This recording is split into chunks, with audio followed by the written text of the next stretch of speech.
խիզախ գեղարվեստություն է։ Տեսնում եմ ինչքան մարտական եք դուք տրամադրված, բայց մենք այսօր ես կուզենայի շատ ակտիվ քննարկումներ ունենայինք, որտեղ ես ձեր օգնության կարիք ունեմ, որ հասկանամ Գեղարքունիքի բոլոր խնդիրները, մենք միասին ենք լուծելու այդ խնդիրները,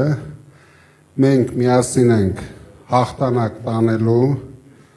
դրանից հետո միասին պետք է զարգացնենք Գեղարքունիքի մարզը։ Հիմա մեզ շատ անգամ ավելի կարևոր է հասկանանք զարգացման process-ները, քանի որ մենք Ֆերոյանի հետ շատ վստահ ենք, որ հաղթանակը մեզ շատ մոտ է եւ շատ շուտով մենք այդ հաղթանակը տոնելու ենք միասին։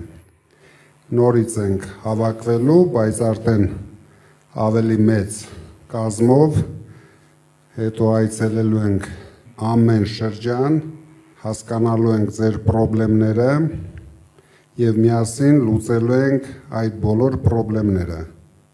Ես ցանկություն ունեմ, որ դուք շատ ակտիվ լինեք այսօր, որ հետաքրքիր ժամանակ անցկացնենք, բայց մինչև անցնենք դրան, ես ուզում եմ մի թեթև ներկայացնեմ Գեղարքունիքի մարզի խնդիրները, որովհետև դուք դժվար առանձին ամեն ինչից տեղյակ լինեք, սրանք 8 տարվա ընթացքում ինչի են հասցրել, սա ամբողջ հանրապետությունով է, բայց Գեղարքունիքի մարզը ինձ թվում էր իրավունք չուներ այս վիճակին հասնելուն, որովհետև շատ մոտիկ է Երևանին, ունի այն, ինչ որ ոչ մի շրջան Հայաստանում չունի, վերջը դուք Սևան ունեք։ Սևանի կողքեր ապրող մարդիկ իրավունք չունեն աղքատ ապրեն, ավելի ճիշտ պարտավոր են հարուստ ապրեն։ Դրա համար մենք միասին շատ լուրջ զբաղվելու ենք ձեր բոլոր շրջաներով եւ հատկապես մեր հայրենիքի ամենակարևոր մասով Սևանա լճով։ Ձեր մոտ 23-ից մինչև 25 թվականի վերջը ծնունդները նվազել են 10%-ով։ Դուք պատկերացնում եք դա ինչ է։ Մահացությունը ավելացել է 6%-ով։ Բնական աճը նվազել է 30%-ով։ Այսինքն մարզի բնակչությունը նվազել է 30%-ով ընդամենը մի քանի տարվա ընթացքում։ Ամուսնությունները նվազել են 3.2%-ով, ամուսնալուծությունները աճել են 16%-ով։ Այդ խնդրը գալիս է վատ ապրելակերպից։ Ես ուզում եմ դուք լսեք, ֆիքսեք եւ ձեր ժողովրդին հետագայում բացատրեք, որ միայն հայատում կամ ճամփի վրա ասֆալտ տեսնելը դա 1%-ը չարժի, ինչևէ որ ես նոր կարտացի ձեր համար։ Հիմա շրջանի տնտեսությունը, արդյունաբերությունը նվազել է 2%-ով մարզի, գյուղատնտեսությունը 4%-ով, շինարարությունը 1%-ով, աճել է մենակ ծառայությունները 0.1%-ով, այսինքն գնալով ամեն ինչ քանդվում է։ Դա ինչի համար կարտացի, որ դուք մոտավորապես պատկերացում ունենաք այն խնդիրների մասին, որ ունի մարզը աղքատությունը 7%-ով աճել է, եթե հանրապետության միջինը, ինչպես իրենք հայտարարում են, չնայած դա ամբողջությամբ սուտ թվեր են, 21% է, Գեղարքունիքի մարզում հասնում է 28%-ի։ Մարզերը շատ ահավոր տեմպով են աղքատանում, դրա համար ոչ ապահովագրությունը, ոչ թոշակները չեն կարող մարդկանց օգնել իրենց կենսամակարդակը բարձրացնելու համար։ Մենք հասկանալով այս բոլոր խնդիրները պետք է միասին ցուցաբերենք շատ մեծ հայրենասիրություն, կանգնեցնենք մեր երկիրը անդունդի եզրին կանգնեցրած այս թույլ, անկարող, անիմաստ իշխանությանը, որովհետև ոչ մի ասֆալտ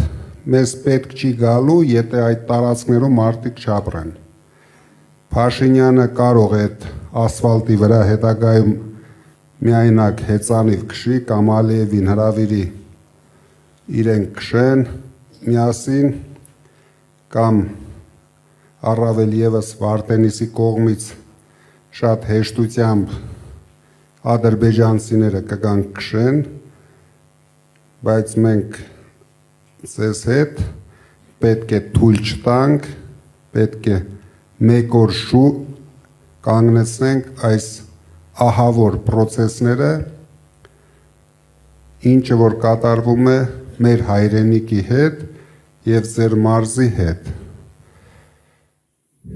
Դուք պատկերացնում եք մարզի հիմնական բնակչությունը, ամենայն դեպս մեծ մասը ուղիղ կապ ունի Սևանա լճի հետ։ Սևանա լիճը աշխարհի ամենամաքուր լճերից մեկն է, բայց վստահ եմ ոչ մեկը չի զբաղվում Սևանա լճով, բայց մենք ձեզ հետ պետք է Սևանա լիճը լճից փոխարինենք մեծ տնտեսական գործունեություն ունեցող հիմնարկի։ Սևանա լիճը պետք է դառնա ամենամեծ տնտեսական գործունեություն ունեցող հիմնարկներից մեկը։ Ամբողջ աշխարհում, օրինակ Նորվեգիայում գազի եւ նավթի հետ համարժեք տնտեսությանը օգնում ու զարգացնում է լասոսի արտադրությունը, ինչը հիմնականում ընդամենը լասոսի համար մաքուր ջրեր է պետք, ուրիշ ոչ մի բան պետք չի։ Ինքը իրան աճում ու զարգանում է, բայց այստեղ ոչ մի անգամ չի եղել տնտեսական քաղաքականություն, դրա համար մենք ունենալու ենք համակարգված մոտեցում, մենք ստեղծելու ենք բիզնես ծրագրեր, ով հնարավորություն, ցանկություն ու շնորհք ունի, բոլորը կարող են դրանով զբաղվել, բաց մինչև չդառնան միջին կամ մեծ բիզնես հարկ չեն վճարելու, հենց դառան միջին կամ մեծ բիզնես սկսելու եք հարկերը վճարել։ Աշխարհում կան շատ հարուստ երկրների օրինակներ, որտեղ փոքր եւ միջին բիզնեսը կազմում է տնտեսության 80%-ը։ Հայաստանում դա կազմում է ընդամենը 2%-ը։ Օրինակ Շվեյցարիայի նման հարուստ պետությունը ամբողջ պետության հիմքը փոքր եւ միջին բիզնեսն է։ Շատ ցածր հարկերով, բայց հարյուրավոր միլիարդ դոլարներ բյուջե են վճարում այդ փոքր եւ միջին բիզնեսի հնարավորություններով։ Մենք պարտավոր ենք վերցնենք այդպիսի մոդել մեր զարգացման, որ մարդիկ ընտանիքներով զարգացնեն իրենց ընտանեկան բիզնեսները։ Դրա համար մենք պետք է ստեղծենք մեր մարդկանց համար հնարավորություններ։ Ձեզանից շատ շնորհակալ եմ, որ եկել եք եւ շատ կուզենայի, որ մենք բաց հարց ու պատասխան ունենանք, ակտիվ, ոչ մի բանից չընկճվեք, ամենաբարդ հարցերը կարող եք տալ։ Ես շատ ուրախ կլինեմ։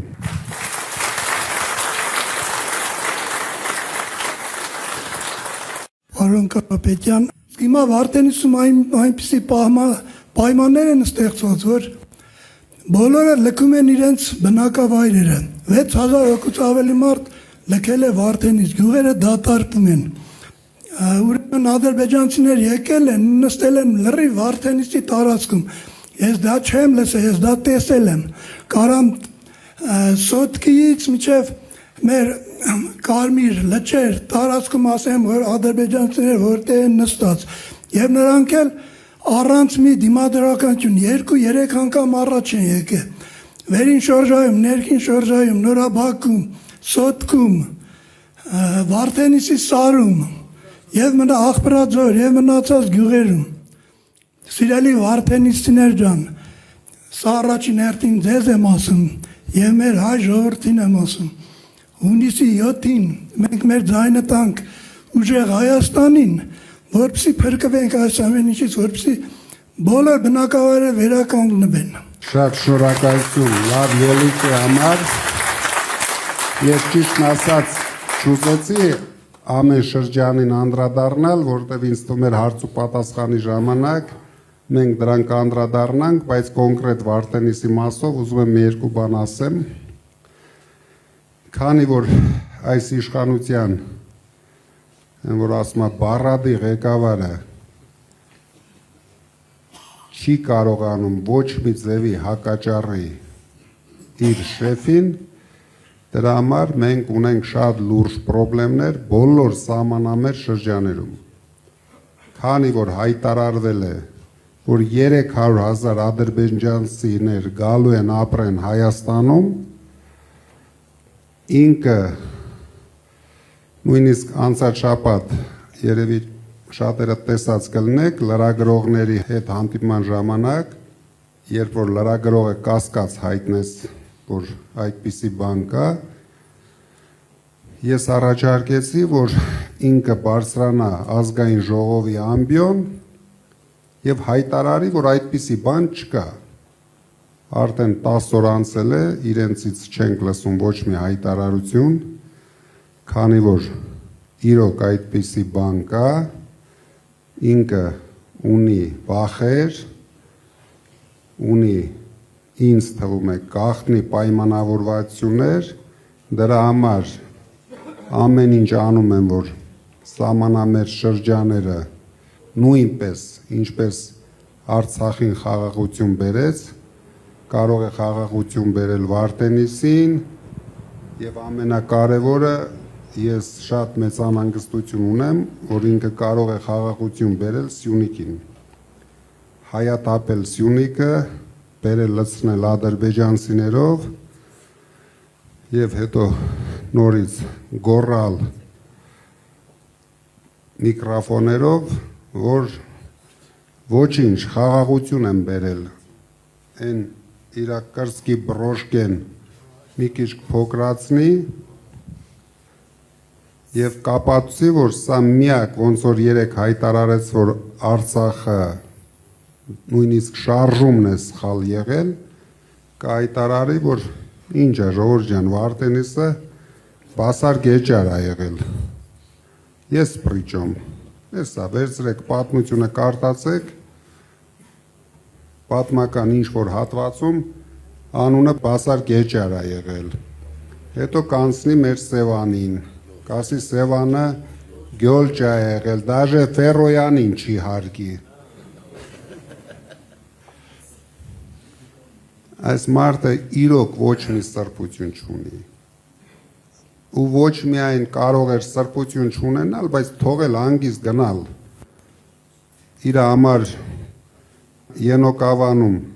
մի հատ խոզաբուծարան կունենար, հանգիստ դրանով կզբաղվեր։ Ինքը իրավունք չունի կապ ունենա մեր երկրի ու ժողովրդի ապագայի հետ, որովհետև դա վտանգավոր է թե մեր պետությանը, թե մեր ժողովրդին։ Չեմ ուզում ամեն անգամ ասեմ, բայց ակտիվ եղեք, որովհետև իրոք մենք կանգնած ենք ջրբաժանի առջև։ Մենք կարող ենք մեկ սխալ քայլ անելով շատ ծանր ճակատագրի արժանացնենք մեր երկիրը ու ժողովրդին։ Ու ինքը արդեն գիտեք հայտարարել է 4-րդ հանրապետություն, հաջորդ անգամ կորցնելով Սյունիքը կայտարարի 5-րդ հանրապետություն ու նորից կգորգռա, մի քիչ Ալիևին խնդրի, մի քիչ փող կտա, նորից ասֆալտ կանի ձեր գյուղերում, մարդկանց նորից կխապի ու կմոլորեցնի, բայց մենք ունենք ազգային խնդիր, մենք բոլորս պետք է միանանք այդ ազգային խնդիրը լուծելու համար։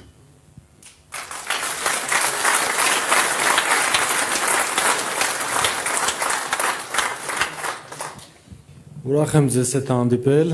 իմ անունը Նայիրի է, քաղաք Մարտունիից։ Պարոն Կարապետյան, ինչպես գիտեք, Մարտունի եւ ամբողջ Գեղարքունիքի շրջանը բարձրադիր են։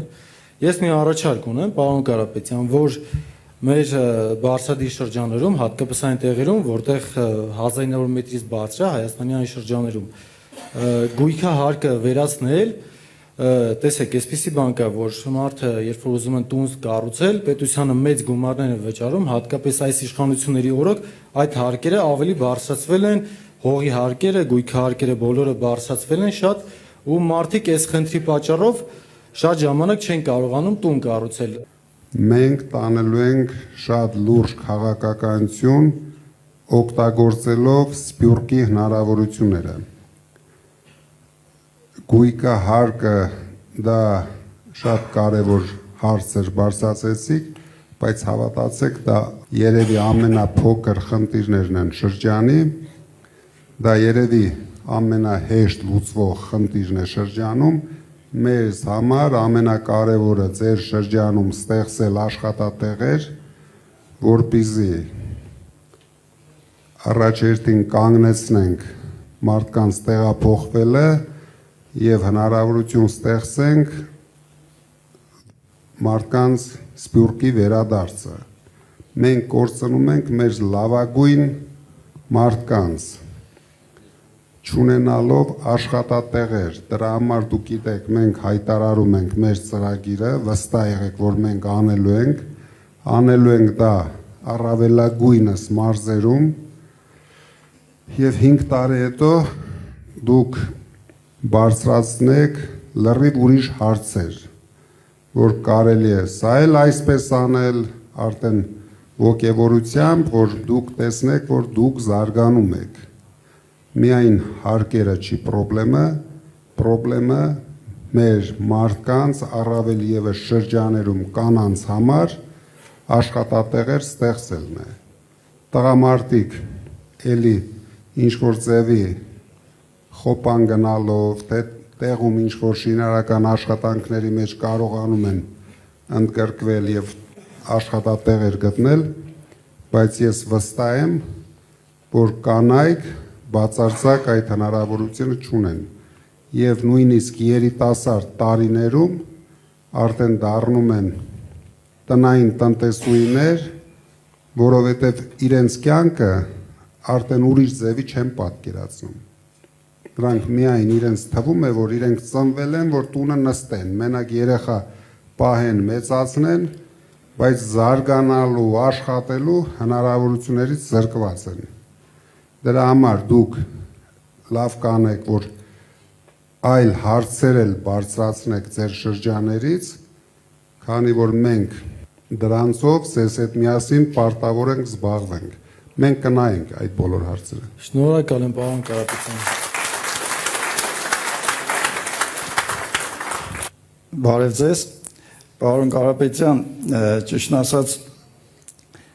ցավում եմ, որ հնարավորությունը սահմանափակ է, որ չեք կարողանում լայն շրջանակների հետ շփվել, բայց այն մարդիկ, որ այստեղ այսօր հավաքվել ենք մեր տարածաշրջանի, մենք այսքանը չենք ու բնականաբար հարյուրավոր, հազարավոր, տասնյակ հազարավոր մարդիկ ձեզ բարևներ են ուղարկում եւ շատ մեծ ցանկություն ունեն իսկապես ձեր հետ շփվելու, հուսամ ես վստահ եմ, որ հաղթանակը տեղի է ունենալու եւ ամսի 8-ին մենք միասին անպայման դա նշելու ենք։ Տեսեք, կառավարությունը ինչու է աջողում, ավելի շուտ ոչ թե կառավարությունը, այլ ինչպես դուք եք ասում, փոքրիկ խմբակը։ Իրենք ստեղծում են միֆեր եւ այդ միֆերը արագ տարածում են ու հետո իրենք էլ են սկսում իրենց ստեղծած միֆերին հավատալ եւ ավելի մեծ համոզմունքով են երկրորդ անգամ ներկայացնում։ Ես փորձեմ ներկայացնել այդ միֆերից մեկը։ Այդ միֆերից մեկը դպրոցաշինությունն է, որ ամեն քայլափոխի նրանք դա շահարկում են։ Իսկ իրականում ինչ է այդ միֆը։ Այսպես է կոչվում ծրագիրը ուսումնական որակի բարելավում։ Այդ վերնագրի տակ, ուրեմն, հանրապետությունում փակվելու է շուրջ 230 դպրոցներ, հիմնականում սահմանամետ շրջաններում։ Եվ արդեն պատկերացնում ենք ինչ է կատարվելու շատ մոտ ապագայում, այսինքն այդ գյուղացիները կամ սահմանամերձ շրջանի բնակիչները բնականաբար լքելու են։ Այդ դպրոցները բաժին է հասնելու Ադրբեջանի երեխաներին։ Դրա համար իրենք հատուկ ծրագիր են անում դա։ Տեսեք ինչ է արվում սոցիալական ոլորտում մեր ուրեմն իրականությունը, մեր պատմությունը մի փոքրիկ խմբակ փորձում է խմբագրել։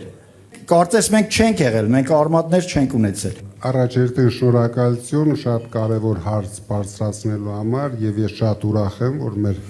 հասարակության մեջ մնացել են մարդիկ, ով կարևորում է հայրենասիրությունը, կրթական համակարգը, միայն ձեր նման մարդկանց շնորհիվ, ձեր բարձրացած հարցերի շնորհիվ մենք կարող ենք կանգնեցնել բոլոր ձեռնարկված process-ները, որով սրանք քանդում են մեր ինքնությունը։ Ինքնությունը քանդելու համար ամենահեշտ ձևը սկսեն երեխաներից։ Երեխաները եթե չկարդան, չսովորեն, որ մենք ունեցել ենք մեծ երկիր, մենք ունեցել ենք շատ հերոսներ, մենք աշխարհի երեսին երևալու ենք որպես թույլ, վախկոտ, վախերի մեջ ապրող երկիր, հանկարծ առավոտ շուտ Ալիևը փրշտա, մենք պարտավոր ենք բոլորս արձագանքենք դրան եւ սկսենք գոռալ, որ մենակ Փաշինյանը կարող է մեզ բերել խաղաղություն։ Ամբողջությամբ կորցրել ենք ազգային ինքնասիրությունը, բոլոր մակարդակներով։ Դուք նայեք, ուշադիր նայեք։ Այդ մարդը ոչ մի բան չի կարողանում ներկայացնել։ Հիմա մտելա ընտրական պայքարի մեջ։ Մենք ծրագիր ենք ներկայացրել։ Իրենք էլ են ծրագիր ներկայացրել։ Վերցրեք ուսումնասիրեք։ Մենք հայտարարում ենք, որ մանկավարժների, կուլտուրայի բնակավարի աշխատողների, աշխատավարձները 5 տարում ամեն տարի համամասնորեն 150%-ով բարձրացում ենք։ Դա նրա համար ենք անում, որ լուծենք ձեր ասած խնդիրները, քանի որ եթե մենք չունենանք նորմալ հայրենասեր մանկավարժներ, չխրախուսվի այդ մասնագիտությունը, ես մանկավարժի ընտանիքից եմ, հայրս, մայրս եղել են մանկավարժներ, եւ ես տեսել եմ մանկավարժների բոլոր հնարավորություններն էլ, ոչ հնարավորություններն էլ, պետությունը պետք է խրախուսի եւ աջակցի ամենակարևոր մասնագիտությունը, որտեղ ծնողների հետ զուգահեռ այդ մասնագիտությունը դաստիարակում է մարդկանց, երեխաներին եւ ինչպիսի երեխաներ կունենա ցանկացած ընտանիք, շատ կարեւոր է մանկավարժների աշխատանքը։ Հիմա կոնկրետ Վարդենիսը ռեալ վտանգի տակ է։ Ունեին մեկ հատ թե հանրապետության համար, թե շրջանի համար կարևոր զարգացման օբյեկտ, որի կեսը նվիրեցին, դուք գիտեք որ առանց նույնիսկ կրակոցի նվիրեցին ադրբեջանցիներին։ Սոտկի հանգը մարդիկ նույնիսկ չեն պայքարում այն բանի համար, որը սովետական ժամանակներից եղել է մեր երկրի զարգացման հենասյուներից մեկը։ ինքը Արցախից բացի ավելի վտանգավոր բաներ ա արել։ Մենք կամաց, հիմա դուք տեսնեք ամեն ինչ բացահայտելու ենք, ամեն օր բացահայտելու ենք, որ մարդիկ հասկանան, որ մենակ հաց ուտելն ու ասֆալտով քայլելը դա ինքնանպատակ չի, որ սա է մեր ազգային ինքնությունը, ազգի հարստությունը, մեր երկիրը, մեր հասարակությունը այնպես է դեգրադացվել, որ մարդիկ միայն մտածում են մի հատ խալազիլնիկի մասին։ Հայրենիք, հայրենասիրություն, հասկացողությունը թողել ենք անցյալում։ Սրանց համար մարդը գոյություն չունի։ Սրանց համար իրենց աթոռը, իրենց պարկեվավճարները, իրենց գռդոնը, դուք որ ասում եք դպրոց խես շատ կառուցում կամ ասֆալտ շատ, որտեղ ուղեղ չունի, այդ որ ցույց եք տալիս դրա համար։ Մի հատ գնաց հիստերիկություն արեց, դուշը քաշեց կամ ինչ էր, քաշեց փոկեց, հաջորդ օրը այդ դպրոցի արժեքը 2 անգամ բարձրացավ։ Ու բոլոր տենդերները կարող եք նայել կամ կրում են ԿՊԱ-ները կամ ԿՊԱ-ների համախոհները։ Այս մարդիկ համ դրսից են քանդում մեր երկիրը, վերացրին Սփյուռքի ներկայությունը ամբողջությամբ Հայաստանում, մեր գլխավոր ուժը, մենք պարտավոր ենք, նորից եմ ասում, զարթնեցնենք մեր ժողովրդին, ինչքան հնարավոր է դուք եղեք ակտիվ, որովհետև ինքը հաստատ ձեր փողոցներում ղժղժալու է, սեր բացատրելու է։ Մենք հասնելու ենք նրան, որ իրենք սեր կարողանան բացատրել այդ ավտոբուսի ժողովուրդը միմյանց։ Իրենք իրավունք չունենան նույնիսկ ժողովրդին սեր բառը արտասանեն։ Որտեղ իրեն ճակատագիրը մեզ բացարձակապես հետաքրքիր չէ, իրար սիրեն, չեն սիրի, բայց ժողովրդին վնաս տալ չի կարելի։ Եղավ մի քիչ էմոցիոնալ էր, ոչինչ։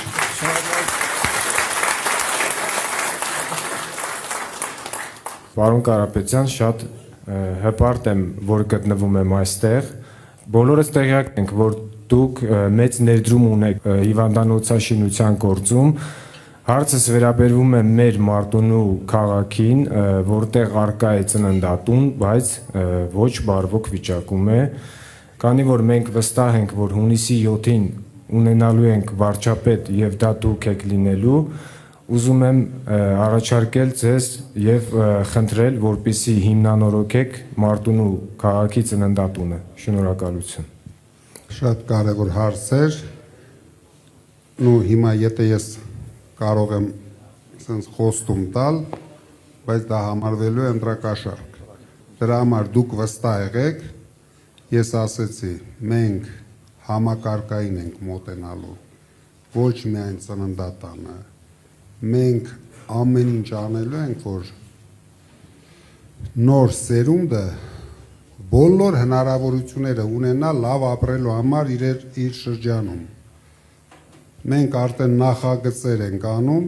դա բոլոր շրջաներում է լինելու, սպորտային, կուլտուրայի մի շենքի մեջ մենք Տաշիրում արել ենք, եթե դուք կարող եք նայել,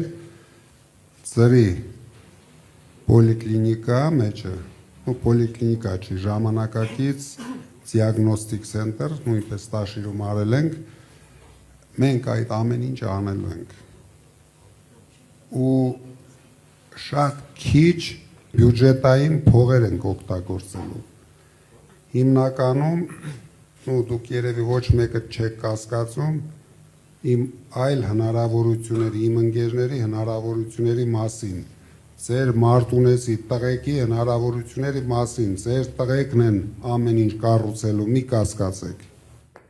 Ձեր տղաները եւ հայ բիզնեսմենները։ Շնորհակալություն պարոն Կարապետյան, Գեղարքունիքի մարզ, Մարտունու շրջան, գյուղ Արծվանից, Բեկլարյան Արմեն։ Պարոն Կարապետյան, հարցս ի սկզբանե վերաբերվում էր Սևանա լճին եւ իրապես բավականին հուսադրված եմ, որ առաջինը դուք խոսեցիք դրա մասին, կարևորություն տալով այդ կարևոր հարցին։ Պետք չէ լինել ոլորտում փորձագետ, որպեսզի հասկանանք, որ հանրապետության կարևորագույն ռեսուրսներից մեկը Սևանա լիճը չի օգտագործվում ինչպես հարկն է։ Այն է պահել էկոլոգիապես մաքուր եւ օգտագործել ձկնորսությունը որպես տնտեսության մեջ կարևորագույն գործիք։ Հարցս հետևյալն է, պարոն Կարապետյան, ուժեղ Հայաստանը ձեր գլխավորությամբ արդեն ունեք կոնկրետ ծրագրեր, որոնք հնարավորություն կտան լուծել այդ խնդիրները։ Սևանի մասով ոչ թե մենք ունենք ծրագիր, մենք արդեն ունենք նախագծերը։ Սևանը դուք հիշում եք անցած շաբաթ մենք հայտարարեցինք $1 միլիարդ Հայաստանի туриզմի զարգացման մեջ, որից 500-ը գնալու է մարզերում եւ դուք հասկանում եք, որ դրա ահագին մեծ մասը գնալու է Սևանի զարգացման համար։ Դա մասնավոր ներդրումներ է լինելու, դա բյուջեի հետ ոչ մի կապ չի ունենալու։ Դուք շատ արագ կտեսնեք Սևանի մեր մոտեցումները, որովհետև մենք ուրիշ իրավունք չունենք երկրորդ լիճ, երկրորդ Սևան կամ ավելի փոքր Սևան։ Դա մեր միակ ջրային հարստությունն է, թե բիզնես զարգացնելու համար, թե туриզմի զարգացման համար։ Մեր ժողովուրդը գյուղացիները ուզում են լսել, թե այդ հարցին ինչ լուծում է տրվելու իրենց հաջորդ վարչապետ Սամվել Կարապետյանը։ Գյուղացի երեխան դպրոցից որ գալիս է տուն ինքը չի կարող ինքնակրթվել, զարգանալ։ Գյուղում ապրող երիտասարդը օրերն է հաշվում, որ ինքը գիտեմ դառնա չափահաս գնա բանակ հետ գա ու փախնի գյուղից։ Դուք հավատացեք, Մարտունու շրջանը ամենա ոչ զարգացածը չի։ Դուք գնացեք նայեք Շիրակի մարզի ինչ է կատարվում, նայեք Տաուշի մարզում մարդիկ ոնց են ապրում։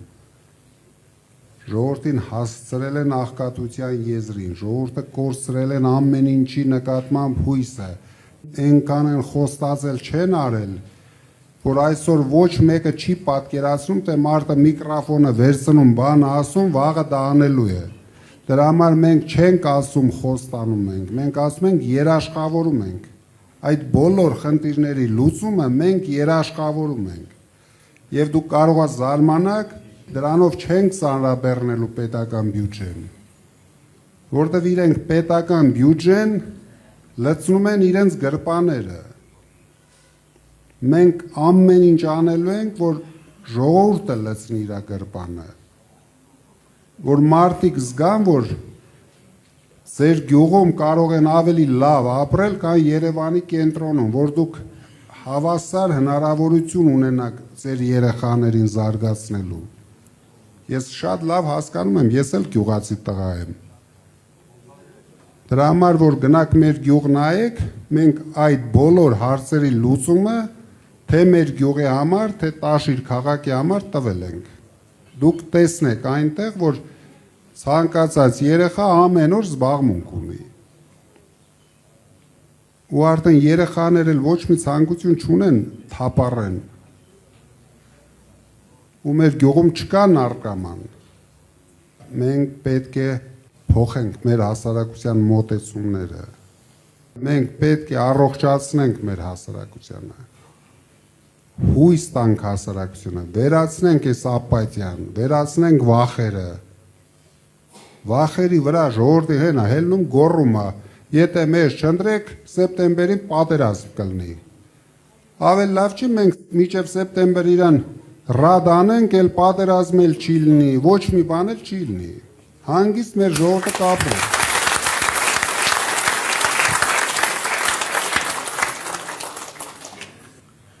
Մեծարգո Կարապետյան,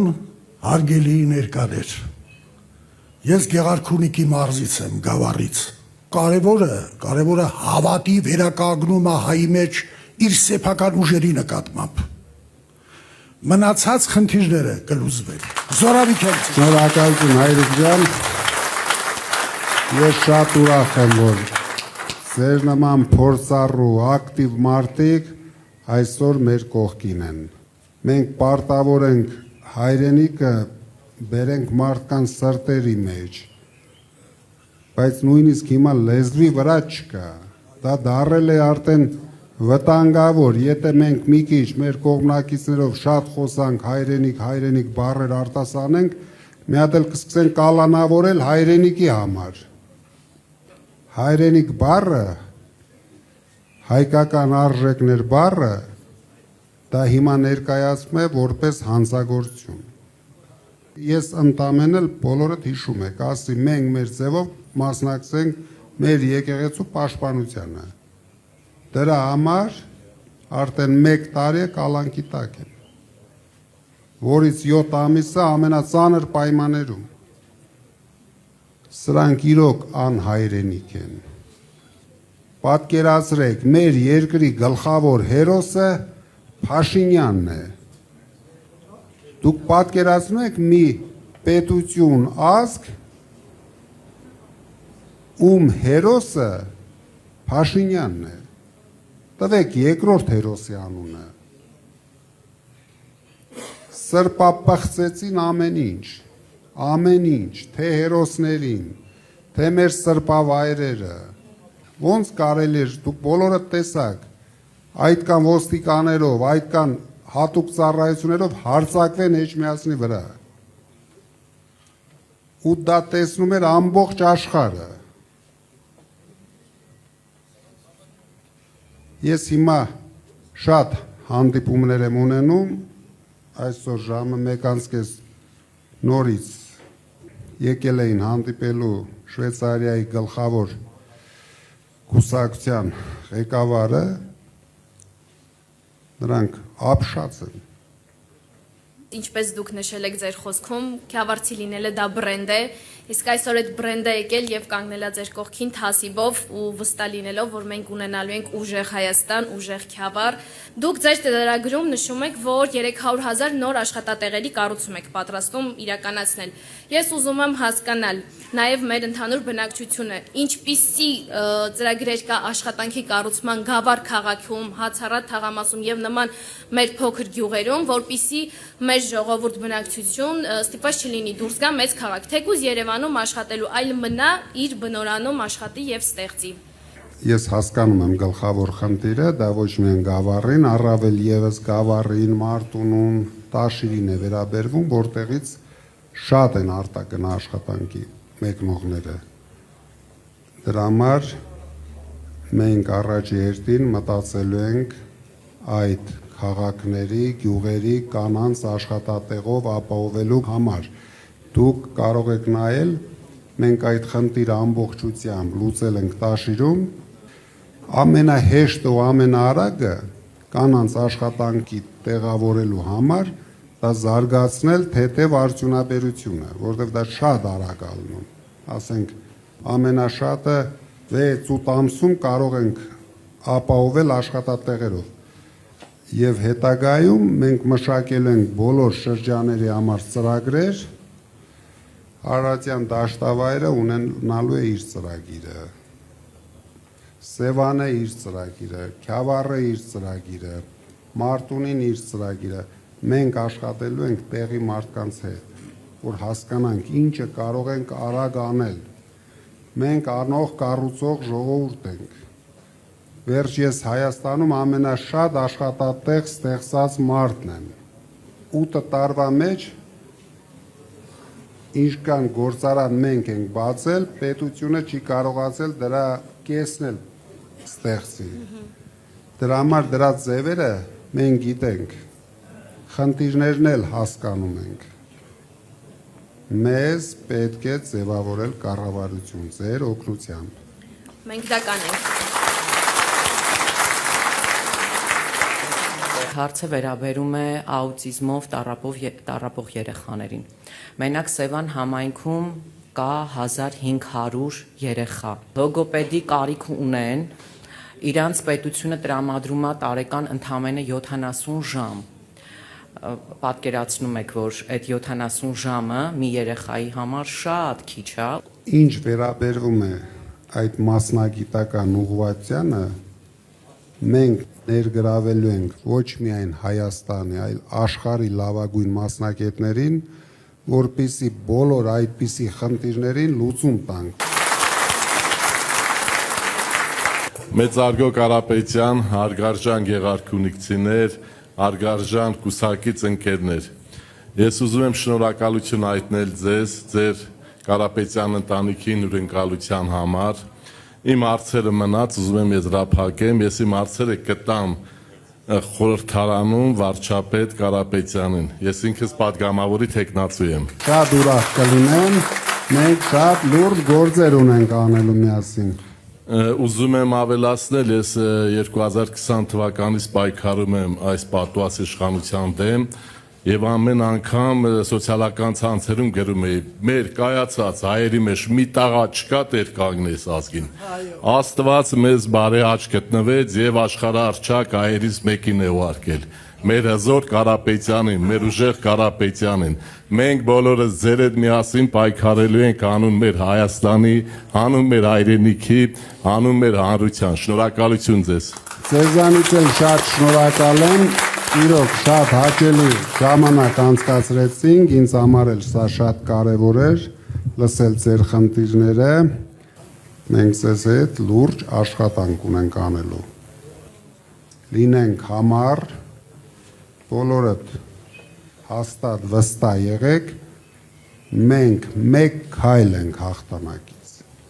Մեզ պետք է ամենակարևորը այս ամիսը ռացիոնալ օգտագործենք, այսինքն որ ավելի հասկանալի ասեմ, հաղթանակի համար բոլոր տվյալներ ու ռեյտինգները մենք ունենք։ Մնում է ընտրության օրը ճիշտ կազմակերպենք ընտրության մասնակցելու process-ը։ Եթե մենք դա ապահովում ենք, ես կարող եմ ասել, արդեն մենք խնդիր չունենք։ Դուք տեսնում եք դրա հիստերիաները, դա ինչից է գալիս, որ ինքն էլ է դա տեսնում։ Ինք արդեն անջատվել է ժողովրդից։ Նորից անցել է իր գլխավոր դերասանական հնարքներին, կարող է կանգնի լացի, կարող է ծնկի գա։ Ես այն օրը ասեցի, մեր ուժը իրեն ծնկի է բերելու հայ ժողովրդի առաջ, ու մենք իրեն ծնկի ենք բերելու։